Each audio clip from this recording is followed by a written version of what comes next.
అగ్రరాజ్యం ఆత్మరక్షణలో పడింది. అంతర్జాతీయ సమాజం విస్తుపోతోంది. చనిపోయాక కూడా ప్రపంచాన్ని వణికిస్తున్న ఏకైక పేరు జెఫ్రీ ఎప్స్టీన్. అది కేవలం ఒక జాబితా కాదు, బడాబాబుల బండారాన్ని బయటపెట్టిన బ్లాక్ బాక్స్. శ్వేత సౌధాల నుంచి రాజప్రసాదాల దాకా నిలువెల్లా వణుకు పుట్టిస్తున్న ఆ సీక్రెట్ ఫైల్స్ కథేంటి? పెద్ద మనుషుల ముసుగులు ఎప్పుడు ఎలా తొలగిపోయాయి?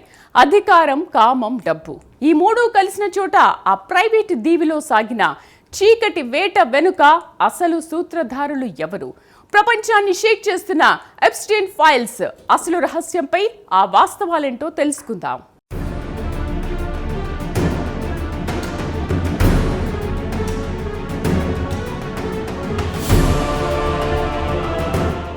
ప్రపంచం స్తంభించిపోయేలాంటి వార్తలు అప్పుడప్పుడు వస్తుంటాయి. కానీ ఇది కేవలం ఒక న్యూస్ కాదు. దశాబ్దాల పాటు అత్యంత రహస్యంగా అణచివేతకు గురైన ఒక చీకటి సామ్రాజ్య పతనం.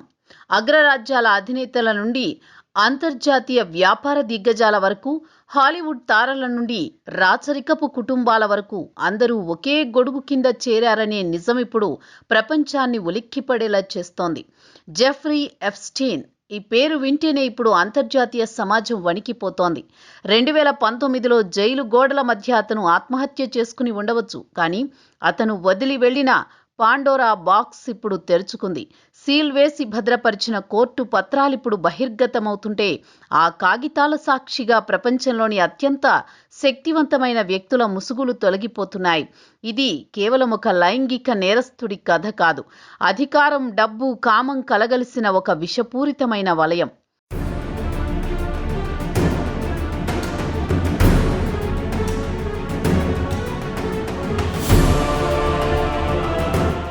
ఈ స్టోరీలో ప్రధాన సూత్రధారి జెఫ్రీ ఎప్స్టీన్ అయితే, అతని నీడలా ఈ చీకటి సామ్రాజ్యానికి నడిపించడంలో కీలక పాత్ర పోషించింది గిస్లెయిన్ మాక్స్వెల్. మైనర్ బాలికలను లైంగిక కార్యకలాపాలకు వినియోగించుకున్నారనేది వీరిపై ఉన్న ప్రధాన ఆరోపణ మాత్రమే కాదు, అదొక వ్యవస్థీకృత నేరం. అమాయక బాలికలను మభ్యపెట్టి వారిని ప్రపంచంలోని అత్యంత సంపన్నులకు ఎరగా వేసిన తీరు మానవత్వానికే మాయని మచ్చ. మాక్స్వెల్ సహకారం లేకుండా ఎప్స్టీన్ ఇంతటి నెట్వర్క్ను నిర్మించగలిగేవాడు కాదేమో. వీరిద్దరూ కలిసి నిర్మించిన ఈ సామ్రాజ్యం చుట్టూ ఇప్పుడు ఎప్స్టీన్ ఫైల్స్ అనే సుడిగాలి తిరుగుతోంది. ఈ ఫైల్స్ బయటకు రావడం అంటే ఇన్నాళ్లు సమాజంలో గౌరవప్రదంగా చెలామణి అవుతున్న అనేక మంది పెద్దల నిజస్వరూపం బట్టబయలు కావడమే.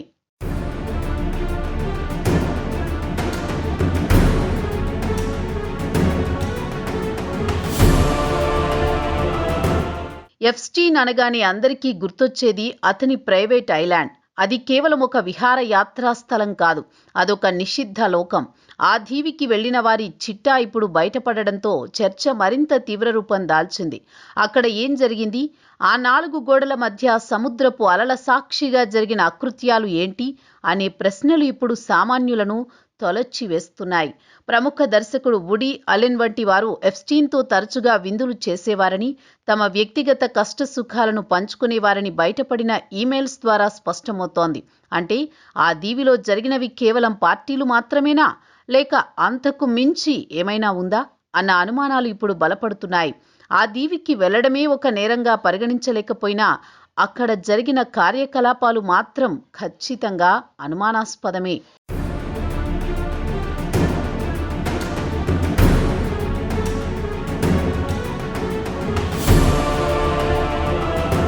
సాధారణంగా ఒక నేరస్తుడి చిట్టాలో సాటి నేరస్తుల పేర్లు ఉంటాయి. కానీ ఎప్స్టీన్ ఫైల్స్ వైశిష్ట్యం వేరు. ఇందులో ప్రపంచాన్ని శాసించే అగ్రరాజ్యమైన అమెరికా మాజీ అధ్యక్షుల పేర్లు ఉండడం గమనార్హం. బిల్ క్లింటన్, డొనాల్డ్ ట్రంప్ వంటి పేర్లు ఈ జాబితాలో ప్రస్తావనకు రావడమే అసలైన సంచలనం. వారు ఎప్స్టీన్ను వివిధ సందర్భాల్లో కలిసినట్లు, విందులు చేసినట్లు లేదా అతని విమానంలో ప్రయాణించినట్లు రికార్డులు ఘోషిస్తున్నాయి. ఒక దేశ అధినేత స్థాయి వ్యక్తులు లైంగిక ఆరోపణలు ఎదుర్కొంటున్న వ్యక్తితో సాన్నిహిత్యం నెరపడం వెనుక ఉన్న ఆంతర్యమేమిటి అనేదే ఇప్పుడు $1 మిలియన్ ప్రశ్న. వారి ప్రమేయం ఏ స్థాయిలో ఉన్నా వారి పేర్లు ఈ జాబితాలో ఉండడమే వారి ప్రతిష్టకు మాయని మచ్చగా మారింది.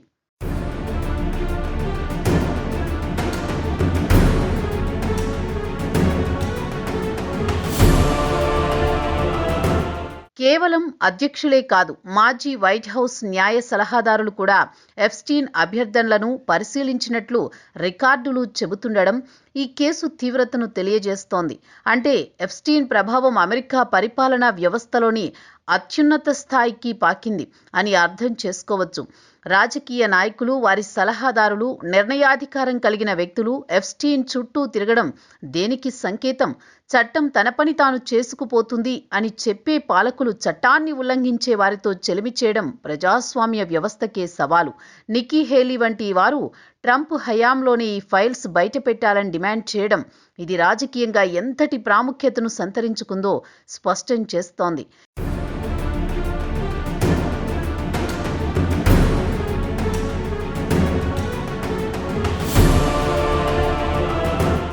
ఈ ప్రకంపనలు కేవలం అమెరికాకే పరిమితం కాలేదు. అట్లాంటిక్ సముద్రాన్ని దాటి బ్రిటన్ రాజకుటుంబాన్ని కూడా తాకాయి. రాకుమారుడు ప్రిన్స్ ఆండ్రూ పేరు ఈ జాబితాలో ప్రముఖంగా వినిపిస్తోంది. ఒక రాచరికపు కుటుంబానికి చెందిన వ్యక్తి ఇలాంటి ఆరోపణల్లో చిక్కుకోవడం బ్రిటన్ చరిత్రలోని అరుదైన ఘటన. అలాగే నార్వే యువరాణి వంటి ఇతర దేశాల ప్రముఖుల పేర్లు కూడా ఇందులో ఉండడంతో ఎప్స్టీన్ నెట్వర్క్ ఎంత విస్తృతంగా ఉందో అర్థం చేసుకోవచ్చు. ఇది ఒక అంతర్జాతీయ స్థాయి కుంభకోణం. దేశాల సరిహద్దులతో సంబంధం లేకుండా అధికారంలో ఉన్న వారందరూ ఎప్స్టీన్ ఆకర్షణలో పడిపోయారా అనే సందేహం కలుగుతోంది. ఇది అంతర్జాతీయ దౌత్య సంబంధాలపై కూడా ప్రభావం చూపే అవకాశం లేకపోలేదు.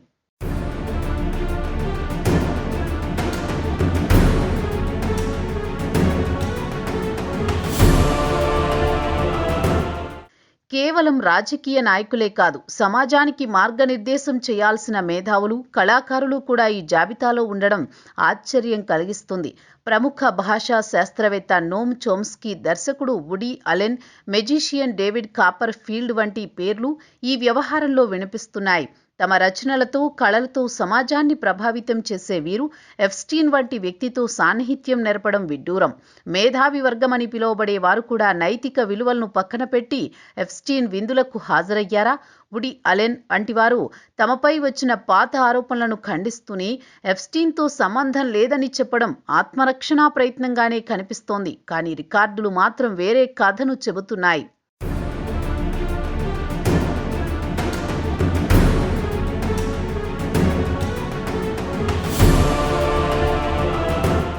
అమెరికా న్యాయశాఖ విడుదల చేసిన దాదాపు 30 లక్షలు అంటే 3 మిలియన్లకు పైగా డాక్యుమెంట్లు, ఫోటోలు, వీడియోలు ఎప్స్టీన్ కేసు దర్యాప్తు చరిత్రలోని అతిపెద్ద రికార్డుల వెల్లువగా నిలిచాయి. ఇంత భారీ ఎత్తున సాక్ష్యాధారాలు బయటకు రావడం సామాన్య విషయం కాదు. ప్రతి పేజీలోనూ ఒక కొత్త రహస్యం, ప్రతి ఫోటోలోనూ ఒక కొత్త ముఖం. ఈ పత్రాలన్నీ కలిపి ఒక పెద్ద పజిల్ను రూపొందిస్తున్నాయి. ఈ డాక్యుమెంట్లను విశ్లేషించడం అంటే గడిచిన 2 దశాబ్దాల చీకటి చరిత్రను తవ్వడమే. న్యాయశాఖ ఈ చర్య తీసుకోవడం పారదర్శకతకు నిదర్శనమే అయినప్పటికీ ఈ సమాచార విస్ఫోటనం సమాజంలో ఎటువంటి పరిణామాలకు దారితీస్తుందో ఊహించడం కష్టం.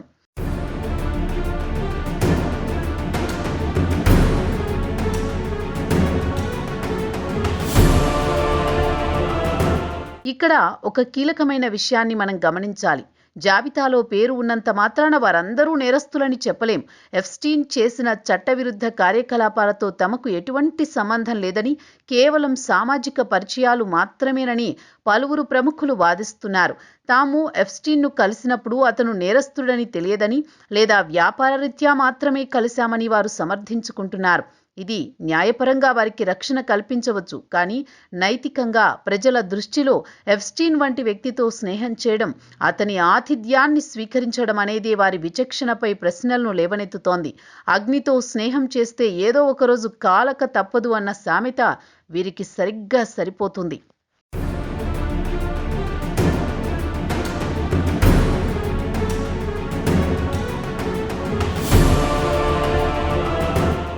న్యాయం జరగాలని ఆతృతలో బాధితుల హక్కులను విస్మరించకూడదు. ఈ ఫైల్స్ విడుదలైన క్రమంలో బాధితుల గోప్యతకు భంగం కలుగుతోందని ఆందోళన వ్యక్తమైంది. వారి పేర్లు, వివరాలు బహిర్గతం కావడం వల్ల వారు మరోసారి మానసిక వేదనకు గురయ్యే ప్రమాదం ఉంది. అందుకే అమెరికా న్యాయశాఖ కొన్ని ఫైళ్లను తాత్కాలికంగా వెబ్సైట్ నుంచి తొలగించింది. ప్రస్తుతం ఆ లోపాలను సరిదిద్దే పనిలో నిమగ్నమైంది. ఇది బాధితుల పట్ల చూపించాల్సిన కనీస బాధ్యత. నేరస్తులను శిక్షించడం ఎంత ముఖ్యమో బాధితులను రక్షించడం కూడా అంతే ముఖ్యం. పారదర్శకత, గోప్యత మధ్య సమతుల్యత పాటించడం ఈ కేసులో అతిపెద్ద సవాలుగా మారింది.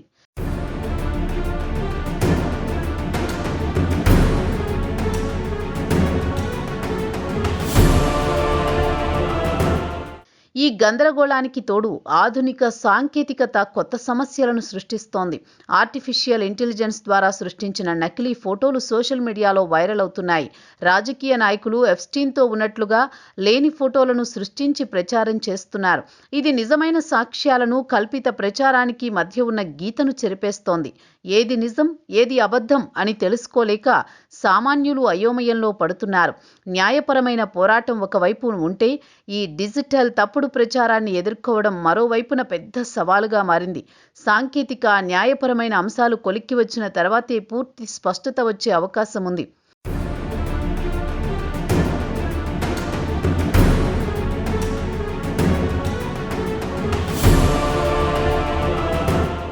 ఎప్స్టీన్ ఫైల్స్ అనేది ముగింపు కాదు, ఆరంభం మాత్రమే. రానున్న రోజుల్లో మరిన్ని ఫైల్స్, మరిన్ని పేర్లు, మరిన్ని చీకటి కోణాలు వెలుగులోకి వచ్చే అవకాశం ఉంది. ఎప్స్టీన్ మరణంతో న్యాయం సమాధి కాలేదు, అది పత్రాల రూపంలో ఇంకా బతికే ఉంది. ఈ కేసు అంతర్జాతీయ సమాజానికి ఒక హెచ్చరిక. అధికారం, డబ్బు ఉంటే ఏమైనా చేయొచ్చు అనుకునే వారికి ఇదొక గుణపాఠం కావాలి. చట్టం ముందు అందరూ సమానమే అని నిరూపితమైనప్పుడే బాధితులకు నిజమైన న్యాయం జరుగుతుంది. అప్పటి వరకు ఈ ఎప్స్టీన్ ఫైల్స్ ప్రపంచాన్ని ప్రశ్నిస్తూనే ఉంటాయి. అధికార మత్తులో జరిగిన తప్పులకు మూల్యం చెల్లించుకోక తప్పదని హెచ్చరిస్తూనే ఉంటాయి.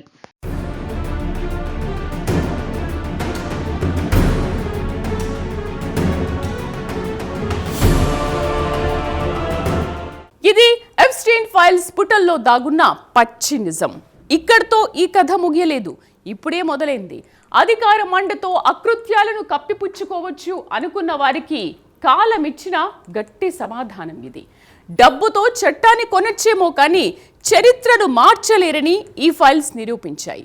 ఆ 4 గోడల మధ్య నలిగిపోయిన ఆత్మలకు న్యాయం జరగాలంటే ఈ నిజాలు కేవలం వార్తలుగా మిగిలిపోకూడదు, ఒక హెచ్చరికగా మారాలి. చట్టానికి కళ్ళు లేకపోవచ్చు, కానీ సమాజానికి, చరిత్రకు కళ్ళు ఉంటాయి. ఆ కళ్ళ ముందు ఏ ముసుగు నిలవదు, ఏ నిజం దాగదు. ఇది వాళ్ళ బర్నింగ్ ఇష్యూ. చూస్తూనే ఉండండి Prime 9.